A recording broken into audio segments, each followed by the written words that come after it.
buy a lottery ticket. You could win money. The sun would be the legal possession of the money you won. So there's this vibe around winning money, winning a ticket, having some lucky breaks. Lunatic astrology. Hello, Aquarius, sun, moon, and rising sign. This is the month of May, 2026. This is your forecast. We're going to spend half an hour or so together today. And I'm going to talk about how the sky looks for you. One thing I want to mention is that I find, because I'm an Aquarius rising, you probably felt the same way. There was a bit of overwhelm in the month before April. Well, we had a crazy ass, very rare stellium piled up in our third house, our Aries third house. And you might have felt mentally overloaded and overwhelmed, and maybe even having a lot of ideas, but not a lot of execution strategy. Kind of like also you had your foot on the gas. Well, at the same time, you had your foot on the brake. Well, good news is that that is beginning to dissipate like an intense weather pattern or storm. And we're going to feel in May a whole lot better. May is going to open up lots of beautiful opportunities to truly enjoy your home life. It could open up some superior opportunities in your work and career section of reality, and also fortify your love life. If it's been lagging, it might be picking up steam, including maybe falling in love. Today's video, we're going to break it down. Welcome to my channel. If you're new, my name is Lori Lothian, and I am using the Western Tropical Zodiac whole sign house system. In today's video, if you want to learn how to cast your chart in whole sign houses and follow along without getting confused by your Placidus system, we are usually using the ancient Time Lord tools, which include whole signs. There's a free tutorial under this video and under every one of my videos that teaches you how to cast your chart in whole signs. And you'll need your birth time because we're using actual ascendant today as well. Now, before we go through your sun, your moon, and rising, I'll explain quickly how to discern. Sun is your true core self, essential nature. Moon is your thinking, feeling nature. And the ascendant is your avatar, including your body. Ultimately, after the age of 45, you'll find your sun more truly fitting you in general readings. And you might think of your sun as purpose and career, moon, home, and nest, rising, anything about the character that you're playing in this game of life. Now, hey, the other thing I want you to know about is I am teaching. I'm a teacher. Teach a lot of astrology classes. I have my Divine Timing Masterclass coming up, and I hope you'll join me there if you're at all interested. It is going to be 5 weeks on Saturdays, and replays available forever access to the course as well. Once you've signed up, you get this course content forever. And it'll be housed in my teaching platform at lorilothian.com. So come join me there. And you can take one module or all 5. Unfortunately, if you're a beginner and you don't know the basic planetary meanings and stuff, then this course is not for you. It's for your advanced beginner, intermediate level students. I'll hope to see some of you there. Follow through the link to the website where you can read about the course modules, but also take a little checklist to see if you're ready for this class. My beginner Sky Reader class every year is in September through October. And so you can join me for that instead. Okay, if you're not ready for the big Divine Timing Masterclass, 5 precision timing tools. So guys, let's get started with this month ahead. I'm going to be showing you the chart and you're going to be following along. That's the whole plan anyway. And if I talk a little fast, slow me down, come back and watch later, take notes. Up to you. I want to get the most detailed content I can for you in the shortest time possible. May the 1st, there is a full lunation. Full moon is experienced. There's 3 moons this week. And by the way, the first 3 weeks of May are yay, and the last week is gnarly for everybody. The full moon of May the 1st is at 11 degrees of Scorpio, and you'll see it in your 10th house of career. To make it simple, it could be something like you're actualizing some fulfillment of an objective that you planted a seed to, implement in your career, professional success, and reputation on November 19th last year. And in the, November 19th to the end of the month, there were certain variables in your career that were sort of like, the initiation of what this fulfillment can be here now. And full moons in the 10th house can bring celebrity fame, recognition, a lot of attention to you as well from the boss, colleagues, coworkers, raises, promotions, maybe. The moon up here is the ruler of your work house, which is the 6th house. So you may be experiencing, thanks to the flow, the trine from Jupiter, a huge amount of boost in your work and career, but maybe at a cost of time alone, enjoying your quiet private life. And you'll feel this quality of this moon fallen from its Taurus fourth house happy zone to be success at what cost, or success and reputation increases, or whatever perks in the job. But there may be a cost. So pay attention to the feeling that you don't have the work-life balance down at this time. The moon will be May the 1st, but you'll feel the intensity in the 2 weeks that follow. It can code for 6 months of success in career, more money, more recognition, more potency. But again, look to the fallen moon to ask yourself, as it trines the North Node in this chart, and at 11 degrees will also trine Jupiter, have you lost your balance point between enjoyment of the pleasures of your home and quiet private life and your work? This will be a code to watch out for over the months that follow. Now, the second thing to pay attention to on May the 1st to the 3rd is Venus flowing to Saturn. And the way she's flowing to Saturn in the last couple of days of April and the first 2 to 3 days of May is to indicate that you want to persevere and endure in something to do with your art, your creativity, your writing, your communicating projects, but at the same time, find some pleasure and enjoyment in what you're doing. It's also a nice little spark of energy for pushing through to complete something that you're working on artistically, entrepreneurially, or creatively, or it can involve travel for creative projects or romantic love. But Saturn's condition could suggest that the travel plans, although you're pushing through or taking the trip, could feel a little labored and a little constricted. And if you had domestic travel plans, maybe you're thinking, I need to convert those to international. The last 2 days of May and the first 2 or 3 days of April, first 2 or 3 days of May. Siblings can be going through a difficult time, or your children, but they're learning the art of perseverance, and you're hearing about it and supporting them as well. Now, Mars will square Jupiter, and this is positive but urgent energy. May the 2nd to the 7th, basically, Mars will end up in a square relationship angular to Jupiter. So Mars is moving this way. Jupiter is receiving a lot of shoving energy from the warrior in his home kingdom. Lots of times this looks like Mars in your 3rd house. You're working hard. It started to feel like you're working hard April the 9th to May 18th, like it squares the work house and you're pushing, and whether it's writing, communicating, marketing, selling, whatever, something, you're doing a lot of energy down here in the 3rd house.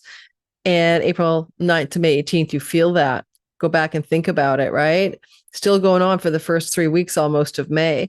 And as you're doing this, you're also pushing against Jupiter. Now, Jupiter is exalted in the workhouse, but the downside could be pushing through no matter what when you feel sick and tired, or not physically well. So be cautious that first week of May for overexerting yourself and causing a blow up of a fever, a rash, or even an accident or injury.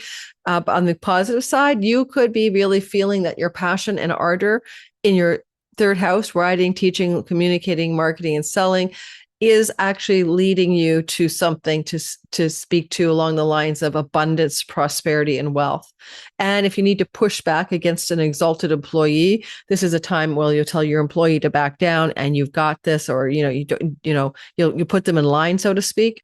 May the 2nd to the 7th, if you have employees. All right, what about this story? Mercury squares Pluto to uncover something hidden on the 4th and the 5th of May.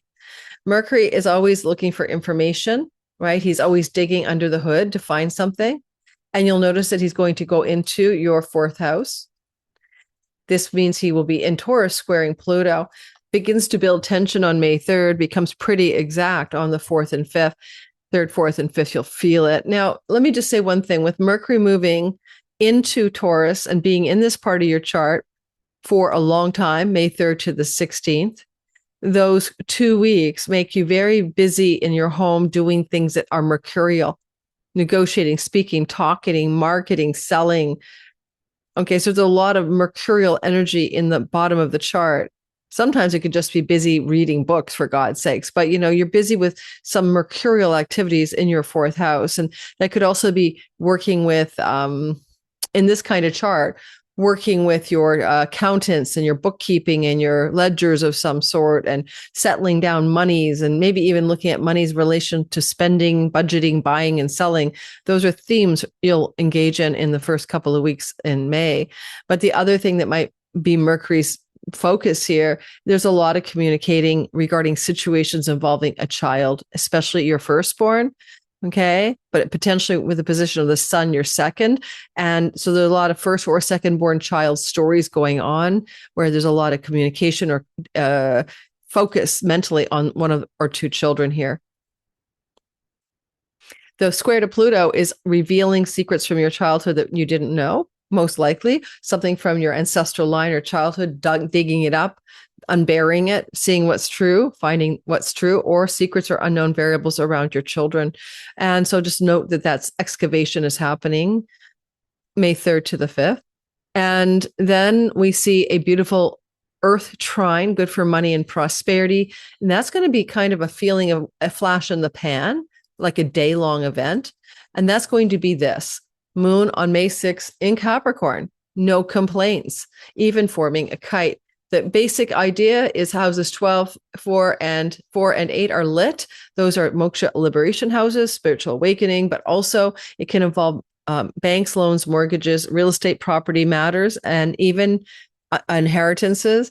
And somebody maybe in a hospital setting, it's going to, whatever is going on, be a nice little day in which something wants to boost your wealth. Mercury involved means the information or news that allows you to visibly understand where the boost in your money is on that day. So pay attention to it already. It's just a nice little flow on the money stories of 2 and 8. You can give that a day before and after, really, but it's mostly going to be on May the 6th. You could dribble a bit into May the 7th. All right. On the second week of the month, because we cover this week by week here, that's how I roll.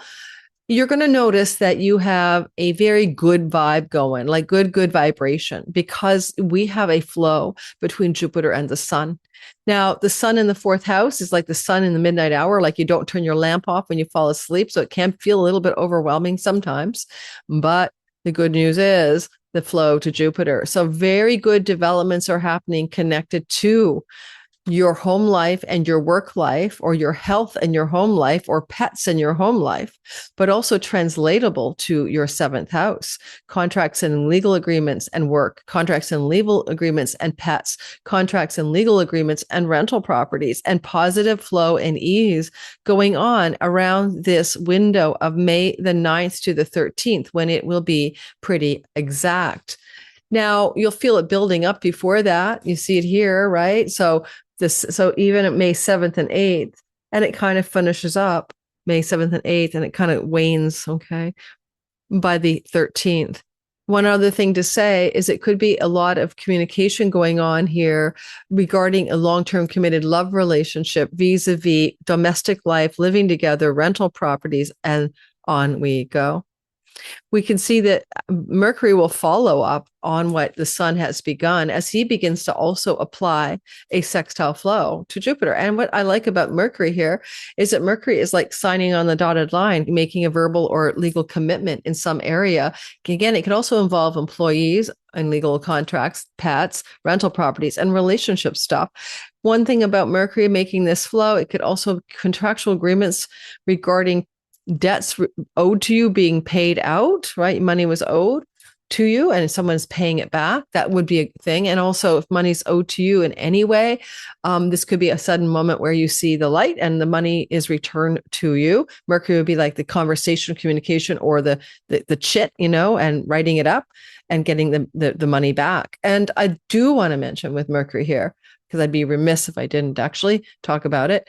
Mercury is the ruler of your love romance house, right? So even though this is a 4th house story, Mercury Jupiter can be a nice glow up in a romantic situation, but it will still pertain to matters of property, land, real estate, cohabitation, domestic environment. For example, you've been dating somebody and now you're talking, let's commit, let's be monogamous, let's move in together.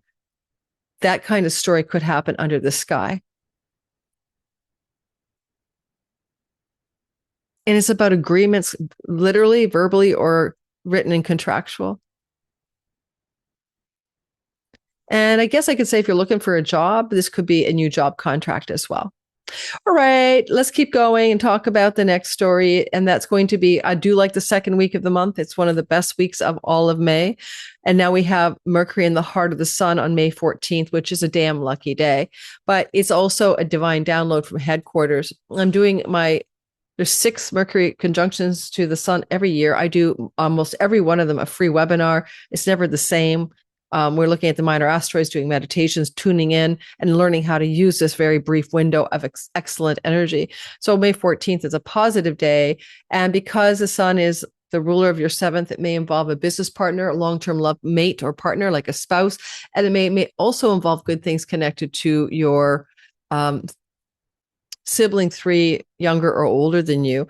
Also could be, if you're already in a long-term love partnership, right? You're already in one. It could be a really good bit of news or a breakthrough or some kind for your long-term committed love partner and their career path and their work situation as well. All right. On May the 16th. So now we're going to go to the third week of the month. So the third week of the month is important because we have a lot of business to attend to. It's jam fucking packed, excuse my language. And basically it means that track with me here. This is where I'm going to lose you guys because there's a lot. I don't want to leave this stuff out, but it's important. We'll start with the moon that's brand new at 25 Taurus on May 16th. Well, a brand new fresh start or beginning when it comes to your home life. The moon will be happening at 25 degrees. You won't be able to get it perfect, but you'll get the vibe that the moon is with the sun in your 4th house. The moon is exalted and very powerful here. The moon is a ruler of the house of long distance shores, international venues, and she exalts your earnings, money and earnings. So money, earnings, long distance travel, book publishing deals, new beginnings in and from the home. But the other part of that condition is Mercury. Mercury is, as you can see, just coming out of the cazimi, still under the sun's beams. But look at that triple conjunction.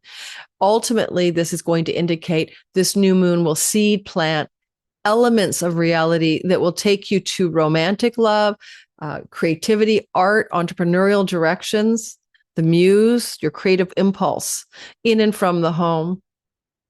It could also translate to matters of new starts connected to real estate and then financing, banks, loans, mortgages, buying, selling. Now, a new moon here will give you evidence for what I'm talking about within 2 weeks after the May 16th new moon. So track that, but also will unfold its full, unfurl its full red carpet, roll out over the course of 6 months. So therefore, some of you could end up coming into some money, inheritance money, legacy wealth, parlaying investment monies into money for purchases of home, or even an opportunity to sell a home. Those are all true in the 6 months that follows this lunation. And buying a home, right? That kind of thing. Well, if you want to do that, no worries. The North Node's increasing the money in your pocketbook or wallet, and it suggests it would be a feasible thing and not something that's out of reach for you, which I can hear a lot of you thinking is true.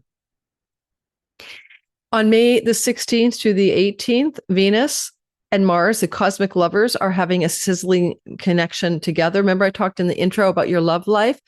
Well, Venus, the goddess of romantic love, on May the 16th, let's see her there, is in late Gemini. That's the sexual romantic house, falling in love. Mars is a man or the masculine principle, and he's in the house of the local neighborhood. Now, what do I mean? I mean, the shops, the restaurants, the things you do every day, the dry cleaners, your local and daily hood, the hood. Sometimes because it's social media, this is also online dating. So you could go into online dating mode and really hit the mark, find your person.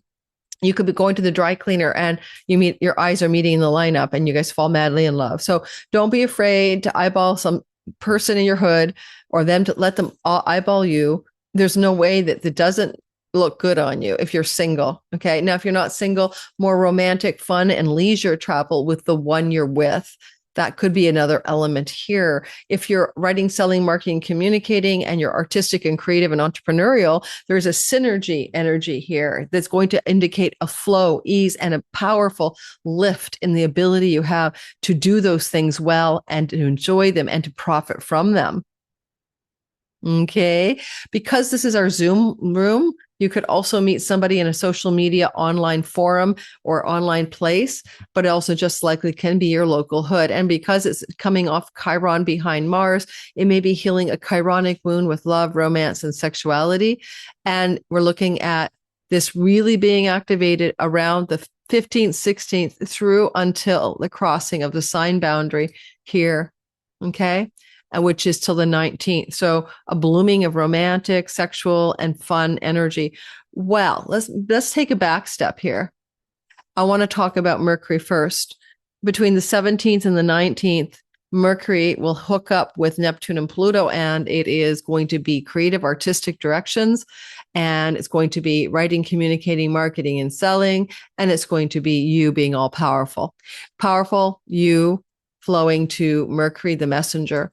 There's an activation of Uranus as well. It's pretty exact here. What does that mean? It means something like the 17th to the 19th, this miniature grand trine is going to open up some superior results in your online social media world. And you're going to feel a sense of the actualization of visionary, longer, like how you imagine things could be may actually look like how they are. All right. Uranus is with Mercury. Mercury's in his home kingdom. It's dignified. There's going to be something very good going on here in your professional directions, most likely.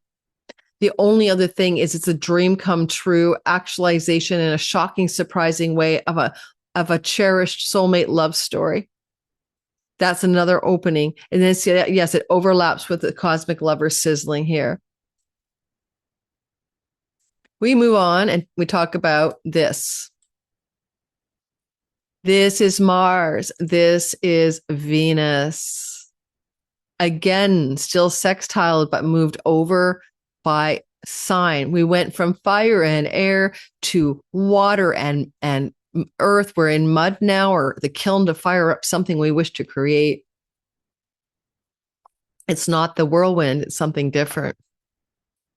Mars, Venus. So Venus will be in your 6th house from May the 19th to June 13th. And Mars will be in your 4th house from May the 19th to June 28th. Venus is okay here. She's going to meet later on in June with Jupiter, and she's very positively placed for success in work, prosperity in work, improvements in your health, good things with pets, relief of debts, positive directions around rental property agreements and moves. Mars is the mover. I'm an Aquarius rising like you, or Sun and Moon listen to, and I'll be moving in May. Actually, I'll be moving on May the 28th. So Mars is saying, move your home. You can also say hammer in your home, build in your home. You could say, separate someone out of your home who's living with you. And when Mars first ingresses, because the sun is here with him, there could also be major changes in your life and your home life regarding a committed long-term love partner, good or bad. The sun here is like your marriage partner planet. Mars is a cutter and sever. If you're in a relationship that doesn't fit anymore, therefore it may not be yours to keep, then this could end that relationship, especially if you're already in a cohabitational mode. All right.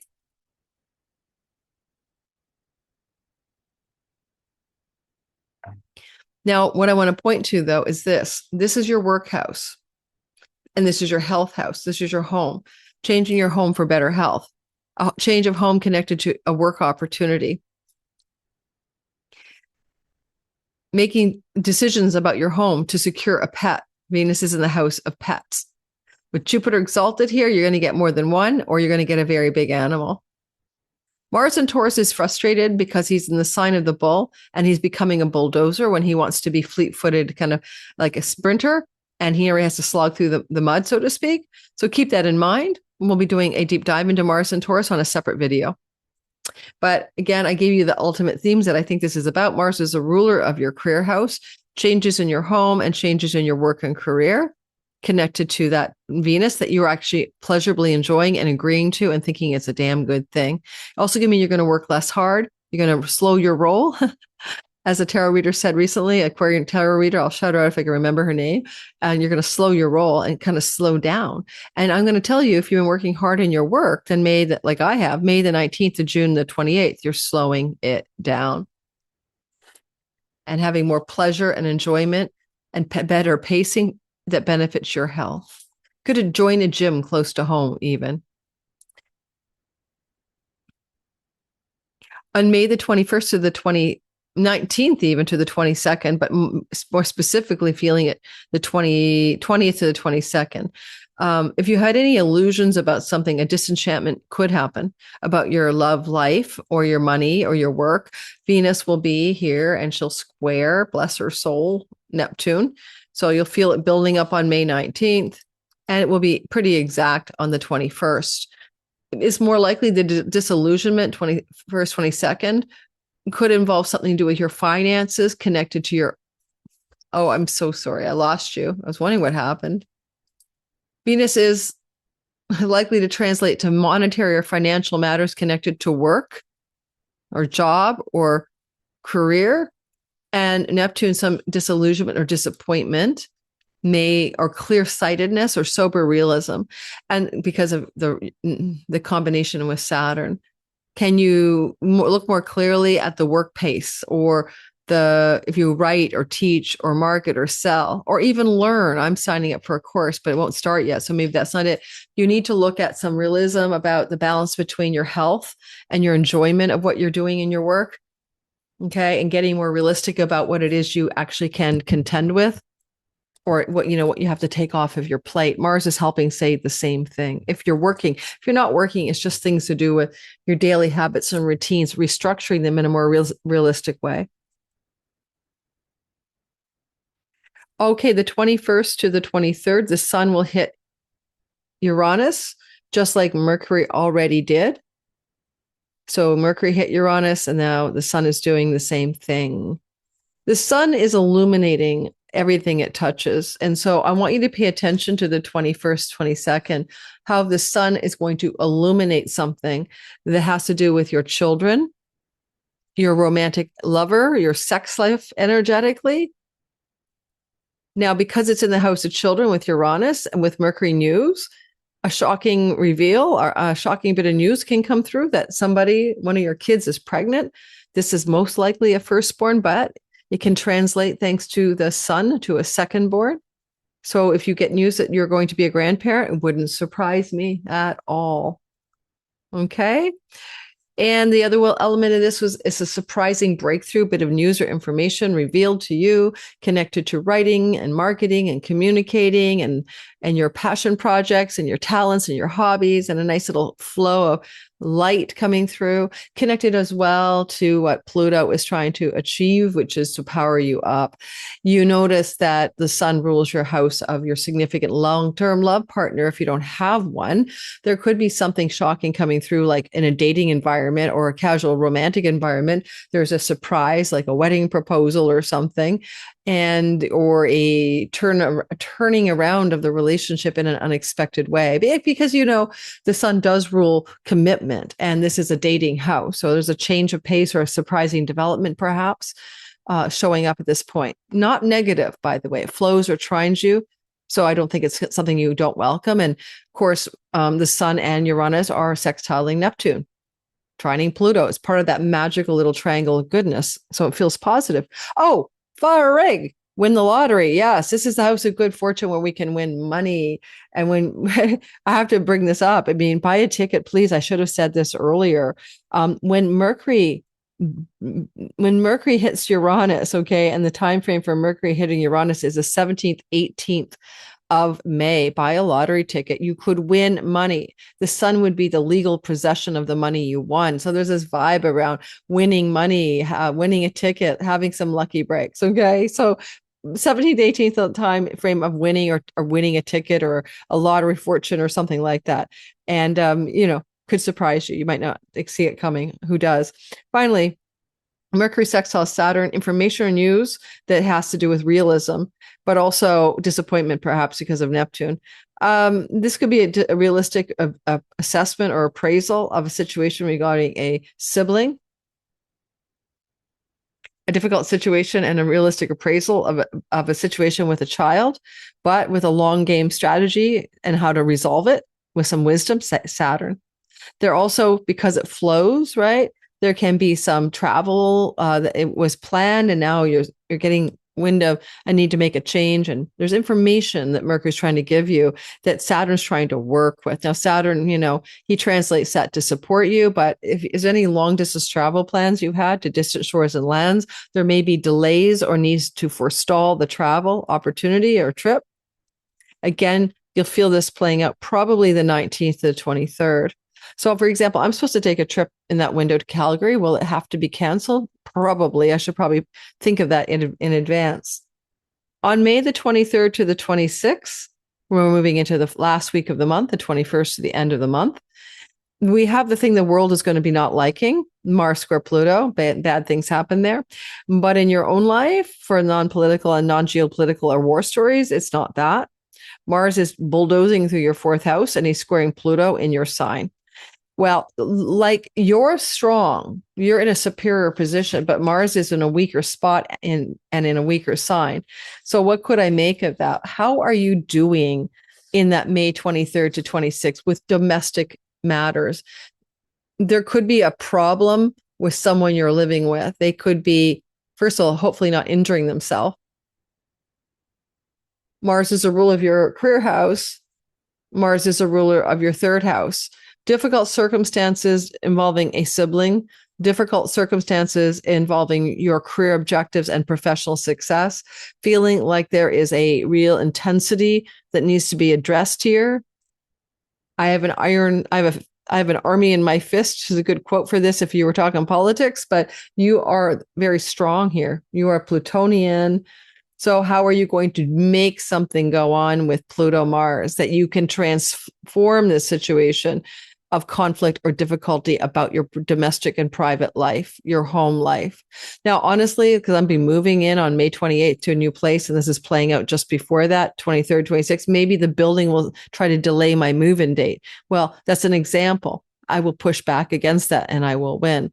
Anything domestic in your home and your private life that's causing some kind of friction, you're pushing back to ease the problem and solve it at that time.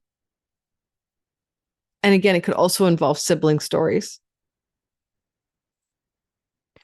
Sun will trine Pluto at the very same 23rd to 26th of May. Sun is illuminating your fifth house and trying to support the power that you're wielding as a Plutonian being from the house of your gifts and natural talents, creativity and inspiration. And there's a lot of flow here as well between you and your children, and you're also flowing in sexual romantic love and committed love at this time.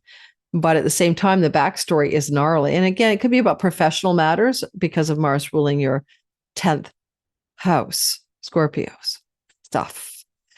On the 27th and the 29th, to that window of time, Venus will make love and money feel a little hard.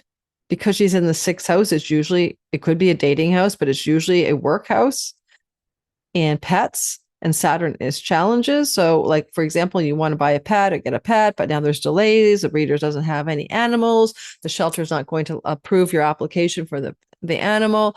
So there's that disappointment, but also delay. Just think Saturn is a delay, and maybe the delay is for your benefit. Delays in some gains, career, professional success, ambition that you wanted to achieve at your sixth house for work. Venus flowing to the North Node and intensifying, increasing your earnings.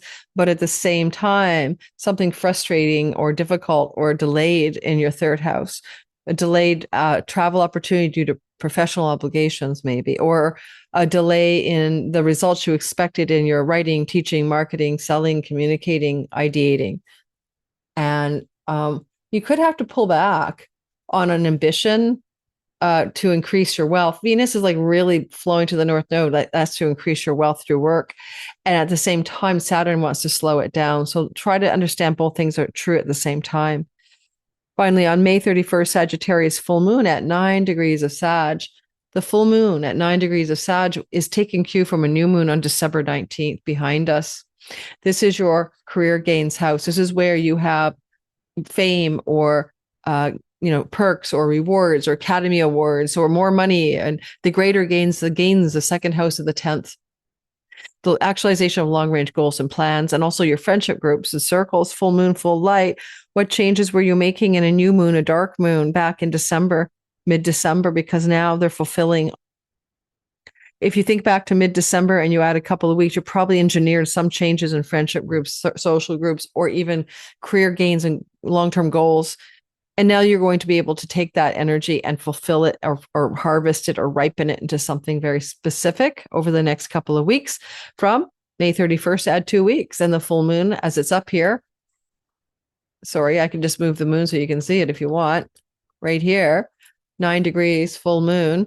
It is anchoring itself with Uranus. So invention, creativity, breaking the box, breaking the mold, and how you express your career and its gains, being inventive, being original, having something go viral. Mercury in dignity, governing the root of the moon. This is a very powerful moon for being a movement maker, having social influence, and being well known and well seen in the world. And it does sextile Pluto, allowing for more Aquarians to have more authentic, transformative power in their being. And it also trines Saturn. Yes, going slow serves you. It also could be breakthroughs in publishing and book publishing endeavors. But this is going to take not just 2 weeks after the moon to show you the way, but also up to 6 months. A sibling 1 older, a sibling 2 younger, and 3 younger can be involved in this whole energy field of the moon in very positive ways that benefit you greatly. This is a really good moon for us. Now, don't forget, that's just an overview. I do deeper dives into all of this. I will be covering more depth, more asteroids, all the content you need here. So don't forget to like and subscribe and hit the notification bell. And don't forget to consider checking me out on Substack, where I do world astrology every single weekend on Sunday drops, as well as an all signs portion. Don't forget, I write over there to check my Patreon community where I teach classes. We have calls. If the highest tier, you get a free class with me every month. I mean, it's $33 to take it live as a public member, and it's only free in your $20 membership each month if you're a Patreon balsamic tier. And I also do a lot of shit.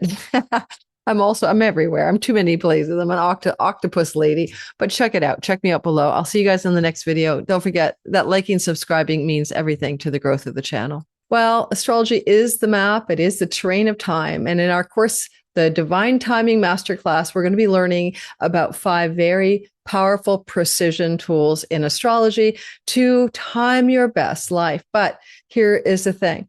This is a course that takes ancient timing tools and Time Lord tools, and yes, helps you navigate reality with greater ease and flow and even luck, because you know how to work with it. But it is not the only part that astrology offers you. It's not only a prediction map of time. Once you start going down the astrology rabbit hole, you, like me, begin to wonder about fate and free will, like who's in charge here? Because you're going to see the arc of destiny, and you're going to notice, if you use these timing tools, not only how to look forward, but how to look backwards. And one of the most surprising parts of this is that when we turn around and look backwards using astrology, we see pattern recognition and cycle repetition. So in my Divine Timing Masterclass, I've chosen 5 tools that I think I can teach intermediate to advanced beginner students. And I have taught this class before in 2022 and 2021, but not all of these tools. I taught 4 of these tools, I believe. So in our class, if you want to join me in the Divine Timing Masterclass for 5 consecutive weekends in the month of May on Saturdays, I'd love to have you there.